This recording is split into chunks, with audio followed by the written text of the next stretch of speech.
ഇന്ന് രാവിലെ മക്കൾക്ക് എന്താ വേണ്ടത് ചോദിച്ചപ്പോൾ അവർക്ക് ദോശയും തക്കാളി ചമ്മന്തിയും എന്നാ പറഞ്ഞത്. തക്കാളി ചമ്മന്തി ഇവിടെ പലരും പല രീതിയിൽ ഉണ്ടാക്കുന്നത് ഞാൻ കാണാറുണ്ട്. അപ്പോൾ ഇന്ന് ഞാൻ ഉണ്ടാക്കുന്ന രീതി ഇവിടെ കാണിച്ചു തരാം.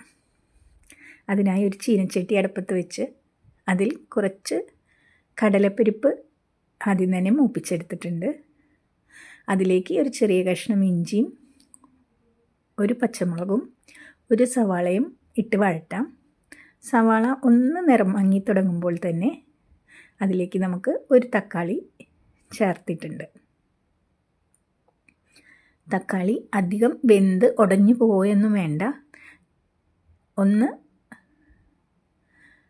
മയങ്ങി വരുമ്പോഴേക്കും അതിലേക്ക് ആവശ്യത്തിനുള്ള മുളക് പൊടി, ഞാനിവിടെ 1 സ്പൂൺ മുളക് പൊടിയാണ് ചേർത്തിരിക്കുന്നത്.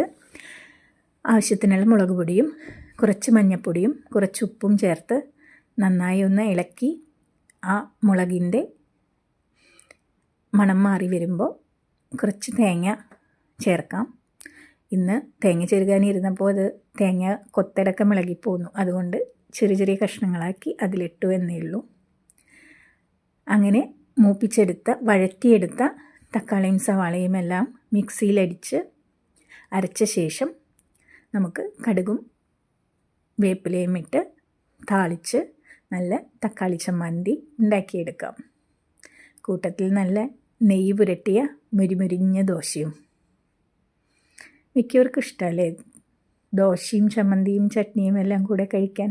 ഇവിടെ എൻ്റെ മക്കൾക്കും ഞങ്ങൾക്കും എല്ലാവർക്കും നല്ല ഇഷ്ടമുള്ളൊരു പ്രഭാത ഭക്ഷണമാണ് ദോശയും നല്ല മുരിമുരിഞ്ഞ തക്കാളി ചമ്മന്തിയും. ചാനൽ ഇഷ്ടമായാൽ സബ്സ്ക്രൈബ് ചെയ്യാനും ലൈക്ക് ചെയ്യാനും ഷെയർ ചെയ്യാനും മറക്കരുതേ.